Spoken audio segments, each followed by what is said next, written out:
menceritakan Nabi Ayub ini adalah permisalan untuk kesabaran. Ibadahnya luar biasa. Sebelum kejadian ini nih, Allah Subhanahu wa taala mengaruniakan Nabi Ayub ini orang dengan nasib yang luar biasa bagusnya. Nasib yang indah. Mukanya cakep, badannya sehat, kuat, punya istri beberapa orang, punya anak beberapa orang. Anaknya lucu-lucu, cakep-cakep, ganteng-ganteng, cantik-cantik. Istrinya juga begitu cantik-cantik. Kemudian lagi hartanya alhamdulillah melimpah ruah. Kerja gak susah. Nabi Ayub ini punya harta, punya rumah, punya pasangan, punya anak, ditambah ibadah yang luar biasa. Allah banggain ibadahnya Nabi Ayub di antara para malaikat. Kata Allah, lihatin tuh hambaku Ayub, Masya Allah, ibadahnya luar biasa, penuh syukur kepadaku. Kata malaikat, iya ya Allah, Masya Allah. Kecuali si iblis protes. Ini kalau ada orang modelnya protesan, suudonan, ini kayak siapa nih? Kata iblis gini, iyalah. Ya iyalah ya Allah, dia pasti aja ibadahnya hebat, ibadahnya bagus, kagak ada yang dipikirin, semua mau dia punya, gitu ya. Ini yang suka janji-janji, ya Allah kalau saya udah kawin ya Allah, saya akan ibadah lebih rajin ya Allah. Jangan begitu ya. Sekarang keadaan kita yang sekarang, tuh dibenerin, dibagusin ibadahnya. Jangan tunda-tunda, nunggu-nunggu kalau begini dia akan begini gitu ya. Gak ada. Yang sekarang siapapun kita harus menjadi hamba Allah yang solehah. Nabi Ayub digituin tuh sama si iblis. Ya pasti.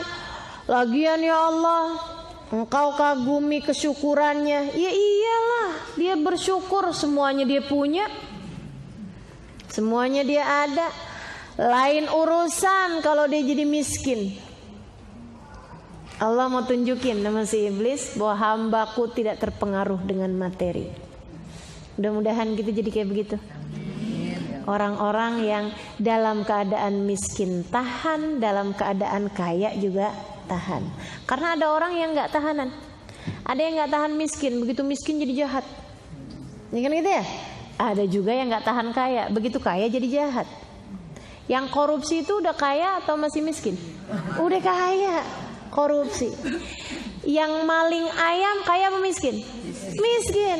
Nah itu kan masalahnya bukan sama kaya sama miskin, tapi masalah ketahanan diri, masalah kesabaran terhadap kemiskinan. Maka teman-teman saudaraku sekalian, nggak ada alasan memperbolehkan kita untuk berbuat dosa dan berbuat maksiat. Semuanya masalahnya sama hati. Kalau hati kita benar, kita jadi hamba Allah yang solehah, selalu pasti jadi benar. Ya jangan bilang dia istri yang solehah. Iya iyalah, lakinya soleh.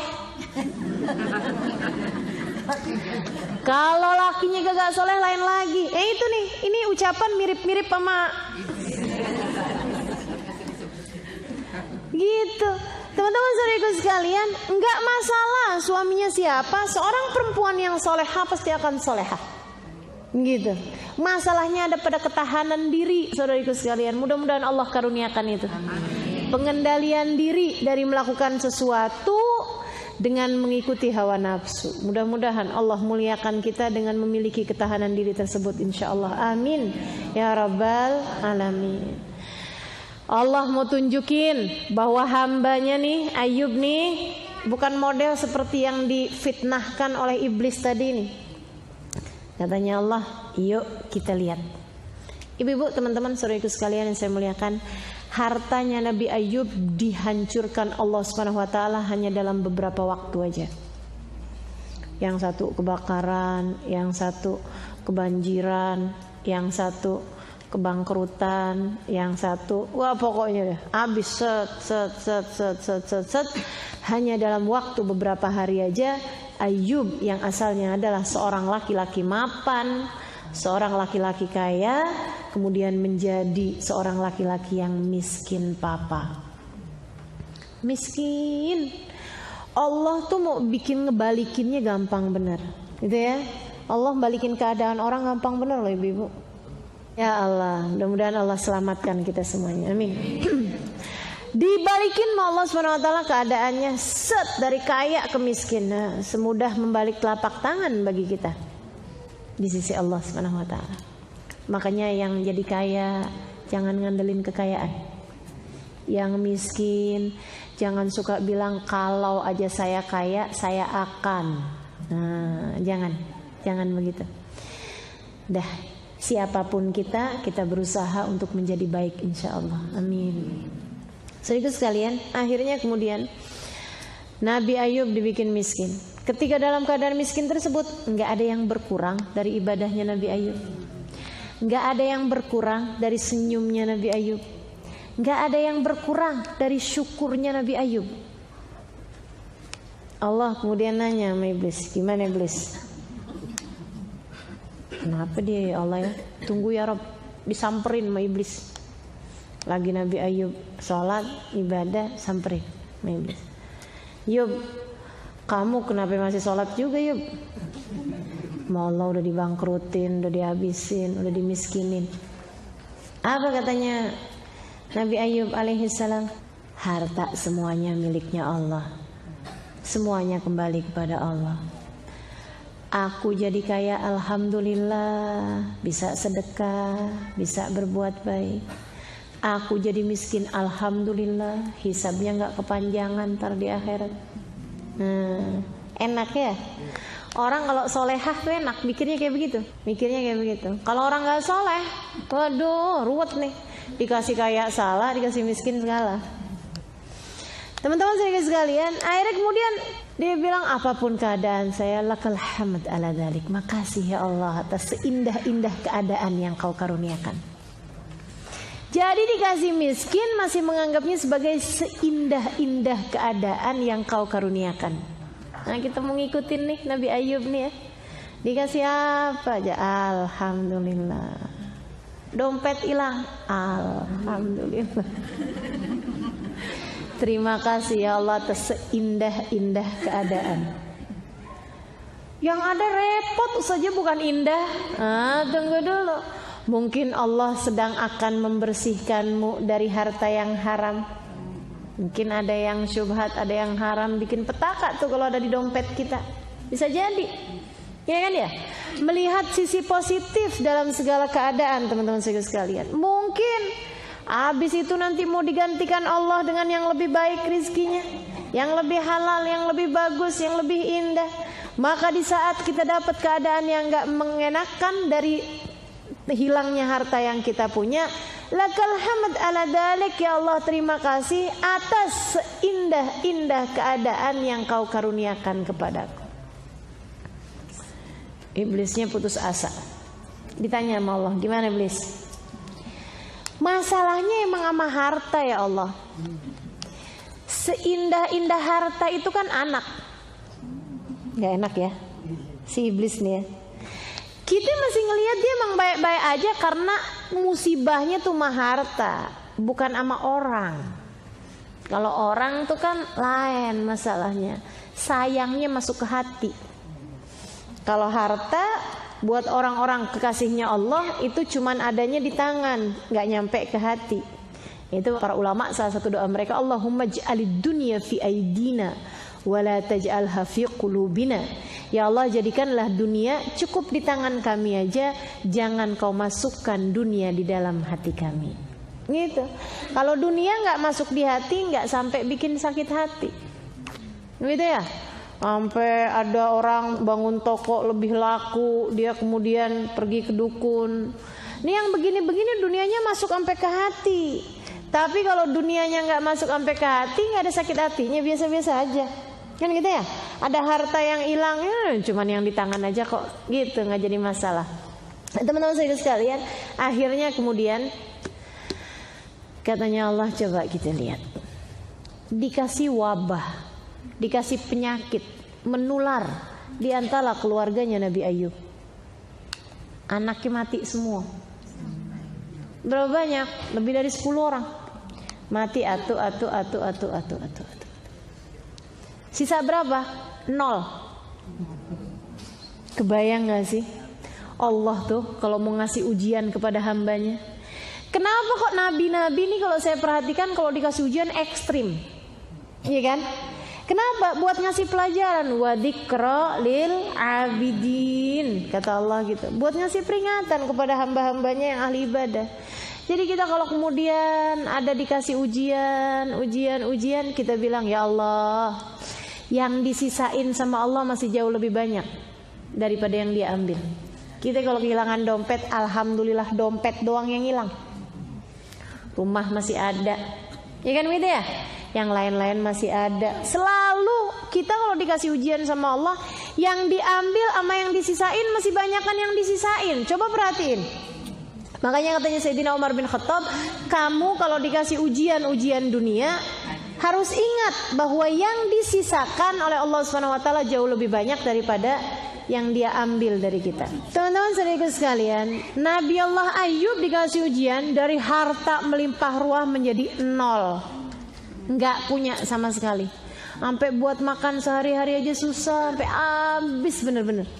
Bersama dengan itu dikasih penyakit, ngabisin semua dari anak-anak beliau.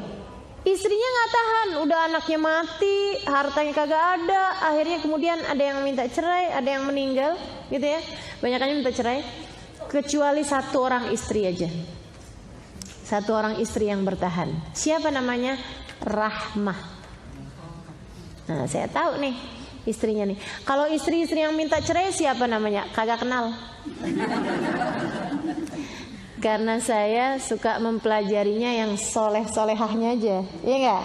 Kita nggak perlu tahu siapa yang nggak solehah, tapi kita perlu kenalan sama yang solehah. Ini yang solehah namanya Sayyidah Rahmah, Siti Rahmah, namanya Rahmah.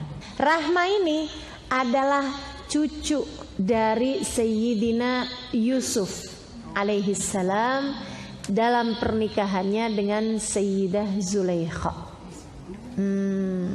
Siti Zulaikha itu kawin sama Nabi Yusuf alaihissalam, punya anak, gitu ya. Kemudian anaknya tersebut punya anak perempuan namanya Siti Rahmah yang menikah dengan Nabi Allah Ayub.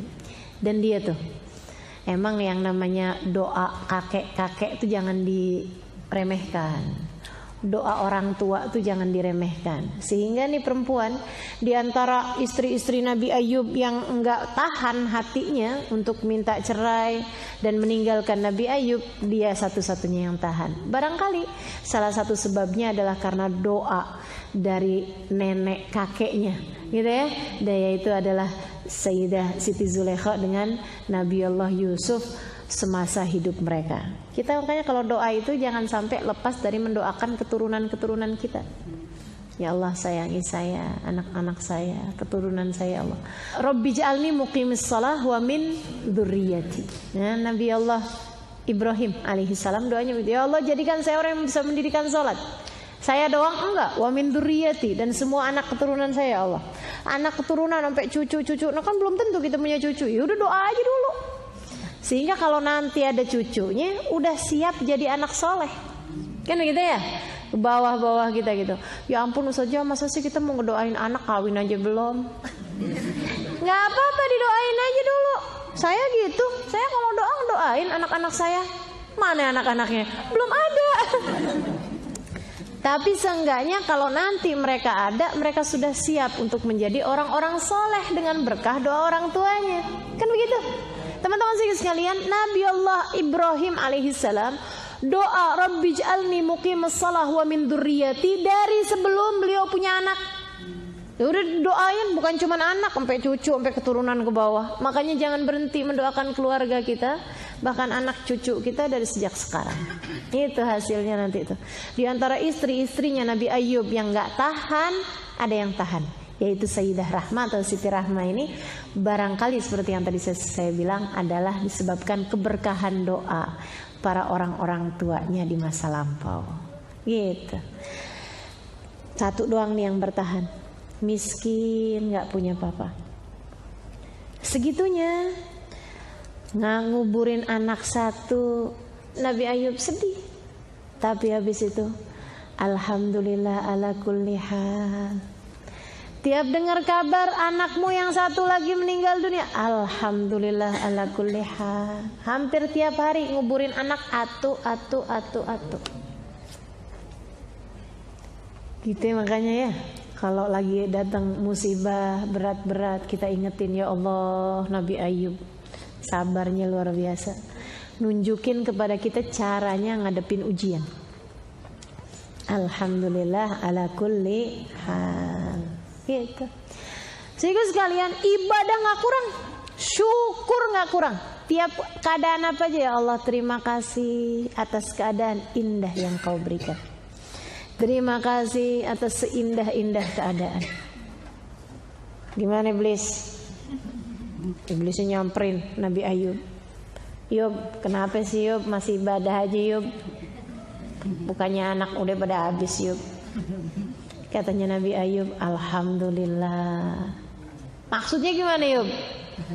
Mereka di sisi Allah pasti jauh lebih bahagia. Gitu ya, luar biasa bener ya Nabi Ayub.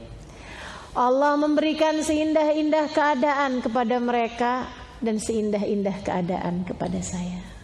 Saya juga emang lagi kesulitan menafkahi, jadinya sekarang anak-anak gak ada. Alhamdulillah, dinikmatin, disenengin, dikasih rezeki langsung sama Allah. Apa yang gak saya syukuri? Iblisnya, iya juga sih ya. Ini kan kalau kita mau nyari sisi-sisi positif dalam setiap keadaan yang paling gak enak sekalipun pasti ketemu teman-teman. Masalahnya tinggal sudut pandang, mau ngelihat kemana gitu. Masalahnya ada pada keindahan memandang segala sesuatu. Dan itu sangat berpengaruh bagi kehidupan kita. Ingat ceritanya 2 orang sakit di rumah sakit. Yang satu tempat tidurnya nih deket sama jendela. Yang satu lagi masuk belakangan, duduk agak jauh dari jendela. Satu kamar isinya 2 orang, nggak saling kenal. Yang kedua nih, yang sakit kedua nih, sakitnya parah banget, sampai bener-bener nggak bisa gerak dari tempat tidur. Si yang pertama tuh, yang satu itu selalu aja suka berdiri depan jendela. Jadi si yang ini udah agak-agak bayan, udah bisa ngobrol nih, apa nanya gitu. Kamu lagi ngeliat apaan sih? Katanya si B kepada si A. Si A bilang, wah itu di depan saya nih ada danau, cakep bener. Ada angsanya lagi jalan, katanya gitu. Oh iya, coba ceritain. Ada angsanya warna 2 putih-putih. Diikutin sama anak-anaknya, katanya gitu. Wah, cerita tuh tiap hari tuh. Dia bilang, wah hari ini ada sepasang suami istri sepertinya lagi jalan bersama-sama di tepi danau. Besokannya lagi, siang kemarin tuh suami istri dijengukin sama anak-anaknya, katanya gitu. Jadi tiap hari punya cerita nih tentang apa yang dilihat di belakang jendela tersebut. Satu ketika si orang ini nih, si A nih meninggal dunia. Habis dia meninggal kan tempat tidurnya kan kosong. Si yang B bilang, suster pindahin saya napa ke tempat tidurnya dia, biar saya juga bisa memandang jendela juga kayak dia itu. Akhirnya dipindahin sama suster. Begitu dia ngeliat jendela, yang di belakang jendela tembok kagak ada apa-apa. Suster, ini kok di belakangnya ini nggak ada apa-apaan? Itunya mana? Danau yang biasa dilihat teman-teman saya. Nggak ada pak, emang dari dulu kayak begitu. Lah, terus yang ini tuh, dia tuh setiap hari cerita begini begitu tuh gimana cerita? Oh yang dulu itu pak itu orang itu buta. Padahal apa yang diceritakan itu yang membuat dia terhibur selama ini di masa sakitnya. Teman-teman saudaraku sekalian, masalahnya bukan pada apa yang kau lihat, tapi keindahan memandang sesuatu. Maka masalahnya bukan pada apa yang terjadi, bukan, tapi caramu mencari sisi-sisi positif dalam segala sesuatu. Gitu. Jadi nggak usah mikir-mikir, kalau saya kawin enak nih. Ntar kalau udah kawin, kalau saya punya anak seneng nih. Ntar kalau udah punya anak, kalau anak udah gede-gede seneng nih. Itu kapan mau senengnya ceritanya? Lihatlah kesenangan yang ada sekarang, untuk kamu bisa syukuri dan menganggapnya sebagai seindah-indah keadaan. Kayak Nabi Ayub. Saudara sekalian, akhirnya kemudian Nabi Ayub pun setannya udah pergi lagi. Tanya sama Allah, gimana Iblis? Ya Allah, ini masalahnya nih sama orang lain. Maksud kamu gimana? Bukan sama diri sendiri. Kalau sama diri sendiri lain ya Allah. Dia soalnya badannya masih sehat aja, jadi enak aja kan. Namanya kan orang asal badan sehat tuh kan mau ngapa-ngapain enak, ya enggak? Dia bilang ini dia ibadah apa segala macam karena emang badan dia masih sehat. Allah, coba kita lihat. Allah kasih penyakit kepada Nabi Ayub. Penyakitnya 40 orang satu dikumpulkan kepada Nabi Ayub. Teman-teman saya sekalian, sakit dari ujung rambut ke ujung kaki. Wah, udah nggak tahu lagi yang mana yang mau dirasain sakitnya. Sakit dari ujung rambut ke ujung kaki. Tapi tidak seperti yang dikabarkan di Israiliyah ya, yang katanya sakitnya sampai keluar ulet-ulet. Wah, itu nggak mungkin. Itu mustahil. Kenapa? Sebab para nabi itu adalah mab'uts lil alamin, adalah orang yang diutus untuk menyebarkan agama kepada kaumnya, untuk menyebarkan agama kepada kaumnya. Bagaimana mungkin kaumnya akan mendengarkan jika kemudian dia terkena sesuatu yang membuat orang nggak mau deket-deket sama dia? Jadi mustahil nabi kena sesuatu yang menjijikan. Apalagi kalau yang kabarnya sampai keluar ulet-ulet, belatung-belatung dari badannya, wah itu mustahil. Itu nggak benar. Tapi bahwa Nabi Ayub diberi sakit itu iya. Disebutkan kok sama Allah Subhanahu wa taala dalam Al-Qur'an. Nah, gitu ya. Jadi Nabi Ayub dikasih sakit yang luar biasa, ditambah dengan rumahnya udah nggak ada. Akhirnya kemudian Nabi Ayub pun dibawa pergi ke tengah-tengah hutan. Rumah kecil, istrinya itu aja yang ngurusin dia satu. Nabi Ayub di pengasingan, rumah kecil sepetak, berduaan aja. Nggak bisa sholat karena nggak bisa geraknya, badannya sakit yang luar biasa.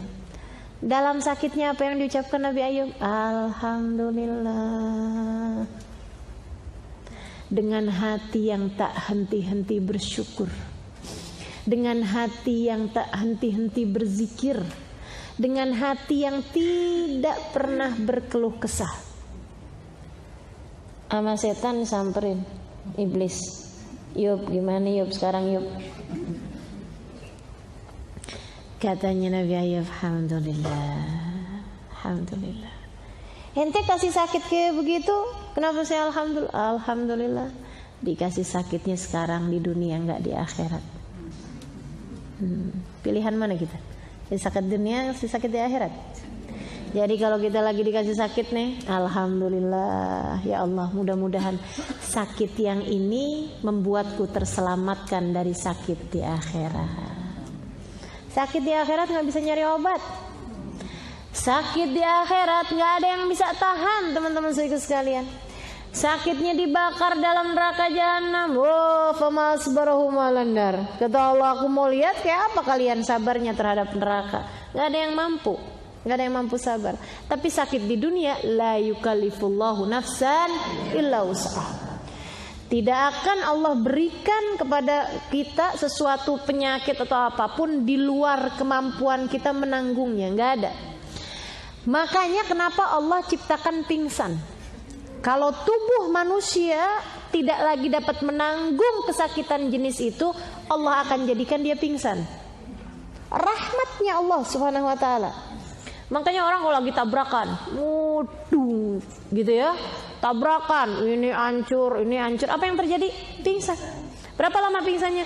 Tergantung dari kemampuan tubuh untuk bisa tahan terhadap penyakit tersebut. Kalau udah tubuhnya kira-kiranya tahan, disadarkan sama Allah Subhanahu wa taala. Jadi nggak ada ceritanya kita berada dalam jenis sakit yang kita nggak tahan nanggungnya. Makanya kalau lagi dikasih sakit, dinikmatin aja. Dirasain aja, karena kita pasti bakalan tahan kok sama sakit itu. Nggak mungkin ada sakit yang sampai gitu nggak tahan, nggak ada gitu. Dinikmatin sebagai bagian dari apa yang Allah Subhanahu wa taala rasakan. Teman-teman saudara sekalian, kenapa kita sakit? Karena kita punya badan. Kalau kita bayangan doang, gak ada badannya, nggak bakalan sakit, kan gitu ya. Nah itu yang namanya kita punya badan ya pasti ada sakitnya. Jadi saat kita sakit, alhamdulillah. Lagi sakit kepala, alhamdulillah punya kepala. Lagi sakit perut, alhamdulillah masih punya perut. Kan begitu ya. Nah itu, jadi kita nikmatin, kita syukurin, alhamdulillah ya Allah. Nabi kalau dikasih sakit bilangnya alhamdulillah ala kulli hal. Ya Allah, terima kasih atas keadaan apapun yang kau tempatkan aku. Nabi itu ngajarin kita indah bener. Maka saudaraku sekalian saya muliakan, bahkan sakit pun beliau syukuri sebagai bagian dari hal yang seperti itu. Alhamdulillah dikasih sakitnya di dunia, alhamdulillah nggak dikasih sakit di akhirat. Apalagi mengingat kalau model orang-orang kayak kita nih, teman-teman saudaraku sekalian, sakit tuh ngapusin dosa. Sakit itu ngapusin dosa. Makanya orang-orang yang dosanya udah terlanjur besar, yang dimurka sama Allah SWT, malah nggak dikasih sakit. Fir'aun itu sepanjang hidupnya flu aja nggak pernah. Fir'aun tuh sepanjang hidupnya sakit kepala nggak pernah, teman-teman saudara sekalian. Tapi manusia paling agung baginda Nabi besar Muhammad alaihissalam, kalau sakit kepala sampai ngiket kepalanya pakai kain, sambil bilang warasah, duh nikmatnya kepala ini, gitu katanya. Orang paling mulia di atas muka bumi ngerasain sakit kayak kita juga, bahkan lebih besar sakit beliau dibandingkan dengan kita. Makanya dah alhamdulillah, alhamdulillah. Kalau kita lagi dikasih sakit, ya Allah, ini pasti adalah saranamu untuk menghapuskan dosa-dosaku. Makasih ya Allah. Coba diinget-ingetin. Kita ini seringnya dikasih sakit dari yang memang kita sering berbuat dosa dengan anggota tersebut. Gitu ya. Sariawan. Kebanyakan ngomongin orang. Sakit mata, suka ngintip. Suka ngelihat yang nggak benar, gitu tuh. Jadi saudaraku sekalian, emang kayak begitu gitu. Sakit kaki, iya zaman muda suka nonton layar tancap. Suka pacaran, jalan berdua sama pacarnya gitu ya. Nah itu kemudian dikasih sakit kakinya. Semua sakit tuh adalah buat ngapusin dosa-dosa kita. Maka alhamdulillah, jangan nyari penyakit. Jangan nyari penyakit. Tapi kalau kemudian kita di saat lagi dikasih sakit, alhamdulillah ala kulli hal. Makasih ya Allah atas keadaan apapun yang kau tetapkan, sebab itu adalah merupakan penghapusan, pengguguran dari dosa-dosa kita. Akhirnya kemudian ngelihat Nabi Ayub tetap dalam ibadahnya, tetap dalam zikirnya, tetap dalam hatinya yang tidak pernah lepas dari rasa syukur pada Allah Subhanahu wa taala. Setan pun putus asa. Setan pun putus asa. Enak ya kalau setan putus asa sama kita ya. Kapan nih ceritanya ada setan putus asa? La ilaha illallah. Akhirnya kemudian setannya ditanya sama Allah, gimana Iblis? Iya sih, dia mah emang gitu orangnya. Gak berhasil saya ya Allah. Udah kamu tahu? Iya emang luar biasa bener tuh sabarnya. Udah ya? Iya ya Allah. Allah kemudian bilang, ni'mal abad innahu awwab. Oh Ayub ini emang seindah-indah hambaku. Karena dia selalu mengatakan bahwa terima kasih Allah atas seindah-indah keadaan yang kau tetapkan.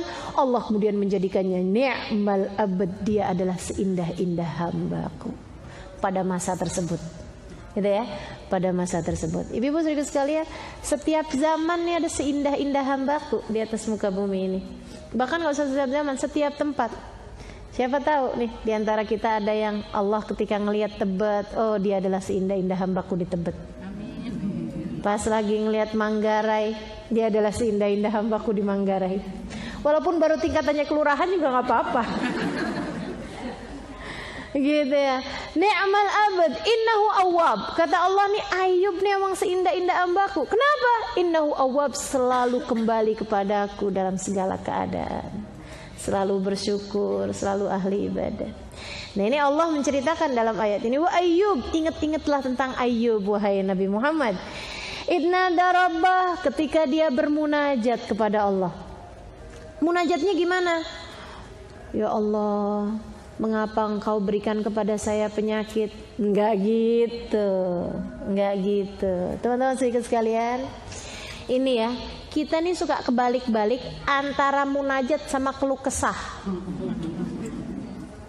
Ini mesti pinter-pinter bedain. Makanya katanya Imam Ghazali, belajar kamu. Jangan pernah berhenti belajar.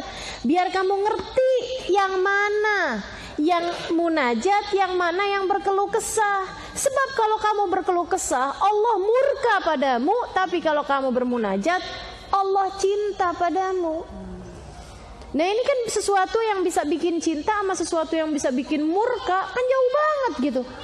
Kita kirain kita tuh sholat sambil nangis-nangis, kita kirain kita lagi khusyuk, kita kirain kita lagi bener, padahal Allahnya murka. Kenapa? Karena kita sembilan sholat, ya Allah susah banget sih hidup saya ya Allah. Kamu lagi mau nyalahin siapa? Kamu mau ngaduin Allah kepada Allah? Teman-teman saudariku sekalian yang saya muliakan, katanya Sayyidah Aisyah, "Lau kunti lasti minal haq lashtaqaitu ilal haq." Wahai Het, kamu kalau bukan dari Allah, aku akan mengadukanmu kepada Allah. Akan tetapi kamu adalah dari Allah SWT, bagaimana mungkin aku akan mengadukanmu kepada Allah?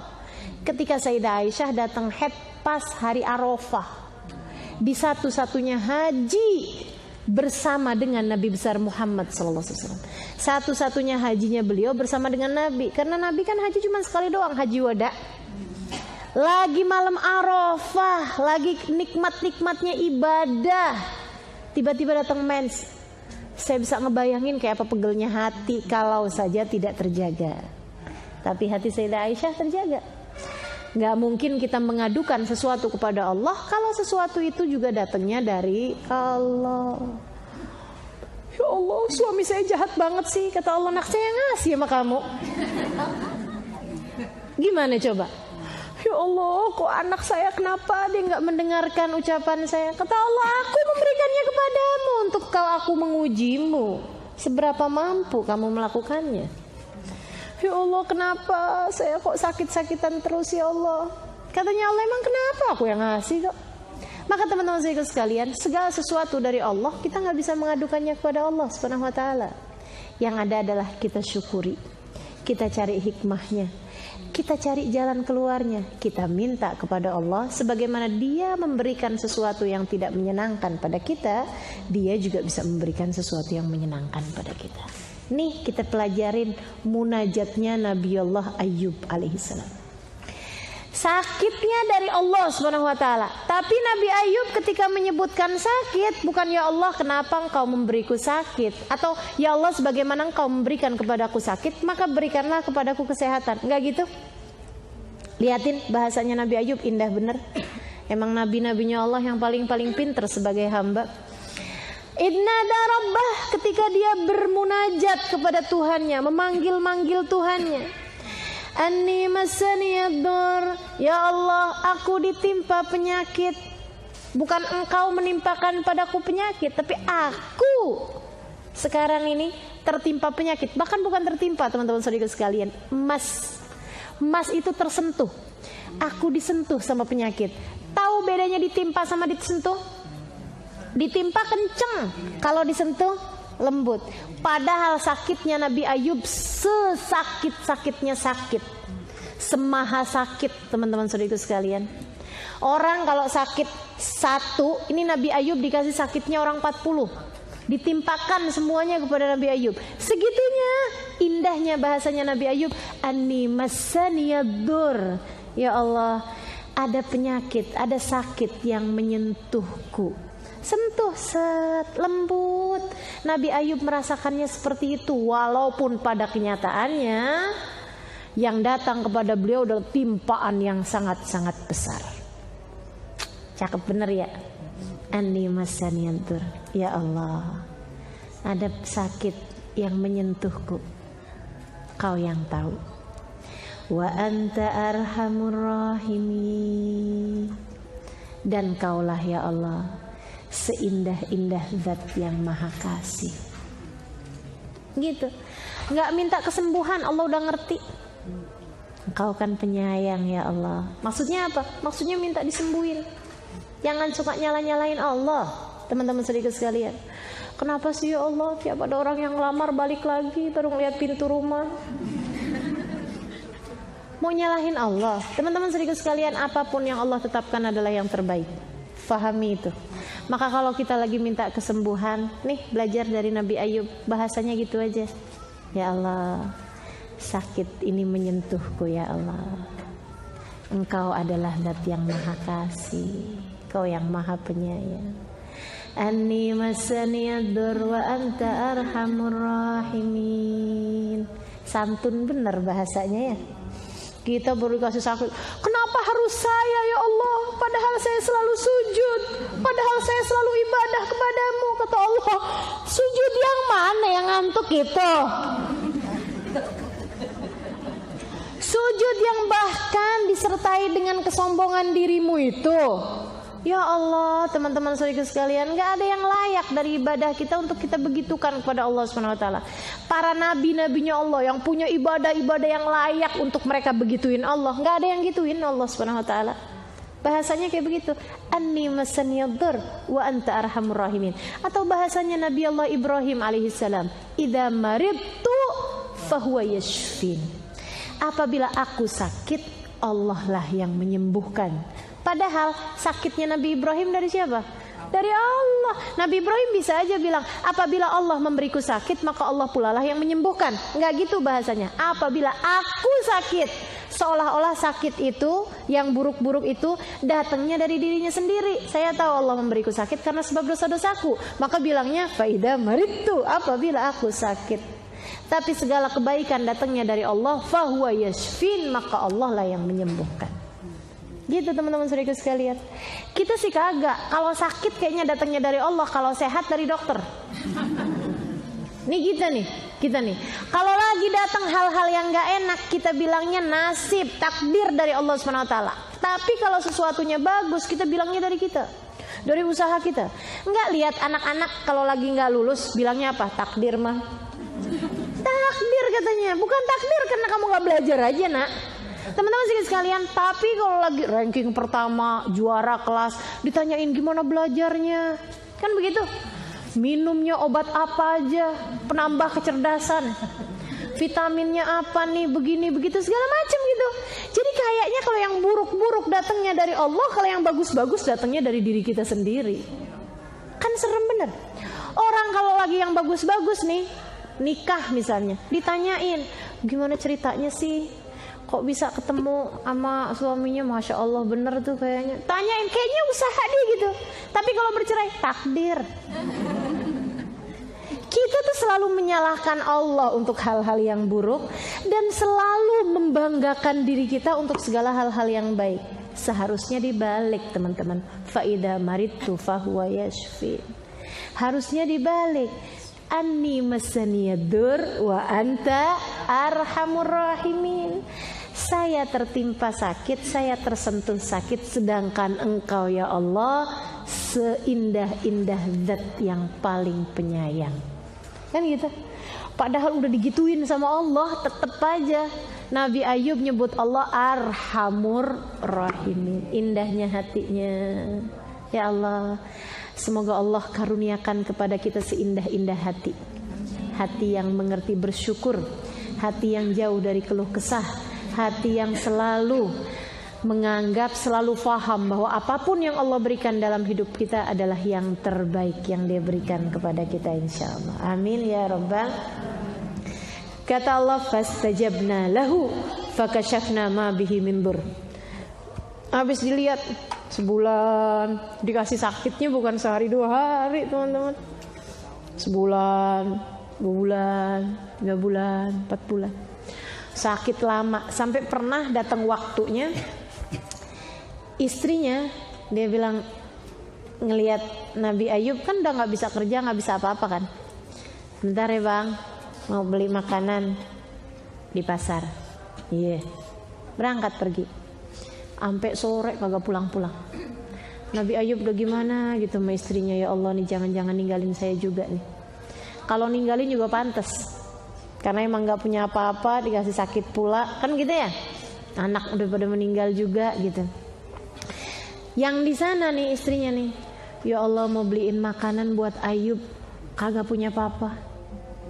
Saya mesti gimana nih ya Allah? Saya mesti gimana nih ya Allah? Ini istri luar biasa bener nih ya, rahmah ini ya. Teman-teman sekalian, apa yang kemudian dia lakukan? Mau jual apa saya ya? Udah gak ada apa-apa, baju tinggal yang melekat di badan, gak punya apapun dari harta, dari materi buat beli makanan. Buat beli makanan yang akan dipersembahkannya kepada nabinya Allah subhanahu wa ta'ala, Nabi Allah Ayub. Maka saudara sekalian, jika kita berpikir bahwa dunia ini kita seharusnya senang di dunia gitu ya, salah banget. Karena bahkan kepada para nabi-nabinya Allah memberikan yang kayak begituan loh.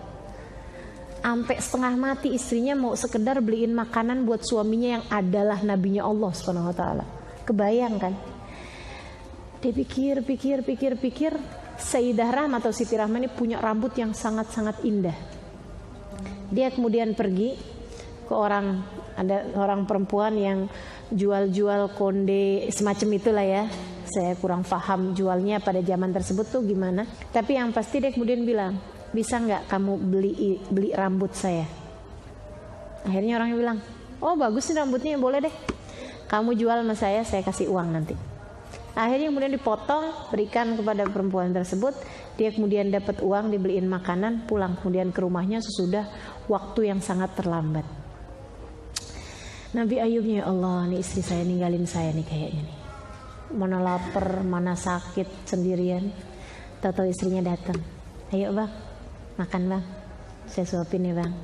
Masya Allah. Kata suaminya, kenapa kamu terlambat? Lama bener, sampai saya udah, maksudnya agak pikiran, takut kamu ninggalin saya. Dia bilang soalnya udah gak ada lagi yang bisa saya jual. Kita udah gak punya apa-apa. Terus saya jual rambut saya bang. Ya Allah, sedih bener ya, sampai jualan rambut loh, ini istrinya Nabi. Teman-teman saudara sekalian, kita udah berbuat apa yang menunjukkan cinta kita kepada orang-orang terkasih kita? Jual rambut. Masalahnya rambut kita gagal laku. Emang boleh ya Ustazah jual rambut? Nggak boleh. Nggak boleh. Masa ada orang mau jual rambut ya nggak? Nggak boleh teman-teman saudara sekalian. Tapi ini ceritanya kan sedang dalam keadaan darurat. Darurat tubihul mahdurat. Udah nggak ada ini lagi, udah kayak begitu gitu kan. Akhirnya kemudian ya udah Nabi Ayub girang, senang ya Allah punya istri solehah kayak begitu. Alhamdulillah, senang benar. Teman-teman saudara sekalian yang saya muliakan, sampai kemudian pada waktunya pada tanggal 10 Muharram Allah Subhanahu wa taala kemudian dah cukup dah. Ayub ujiannya udah cukup, saya udah lihat semuanya, Masya Allah nih luar biasa benar. Dah kalau gitu sekarang. Anni masaniyad durru anta arhamur rahimin. Kata Allah, fastajabna lah. Aku ijabah sekarang doamu wahai Ayub. Fakashafna ma bihi min durrin, aku angkat apa yang menimpamu dari penyakit tersebut. Wa atainahu ahlah, dan kami gantikan hartamu, kami gantikan keluargamu. Wa mithlahu ma'ahum, bahkan kami lipat gandakan dari yang sebelumnya. Rahmatan min indina, merupakan rahmat dari sisi kami. Wa dzikra lil abidin, dan peringatan, pembelajaran bagi para ahli-ahli ibadah kepada Allah Subhanahu wa taala. Jangan takut, jangan takut. Jadilah hamba Allah yang solehah. Jangan takut teman-teman saudariku sekalian. Allah bersamamu. Allah akan lindungi dirimu. Allah akan bahagiakanmu dunia dan akhiratmu. Insya tanggal 10 Muharram. Tiba-tiba aja sehat, seger badan, enak semuanya. Masya Allah. Makasih ya Allah. Makasih ya Allah. Gak lama kemudian Rahmahnya hamil, punya anak. Saya nggak paham ya, ini sampai sama Allah Subhanahu wa taala dijadikan berkali lipat tuh, mungkin barangkali sekali lahiran berapa orang gitu kan ya. Masya Allah. Saudara sekalian yang saya muliakan, Allah gantikan hartanya, Allah muliakan kehidupannya Nabi Ayub alaihissalam, buah dari kesabaran beliau. Ini nggak apa-apa. Jika dalam hidupmu engkau sedang melewati masa-masa pahit, tetaplah yakin bahwa Allah Subhanahu wa taala adalah seindah-indah zat yang memberikan kepada kita karunia.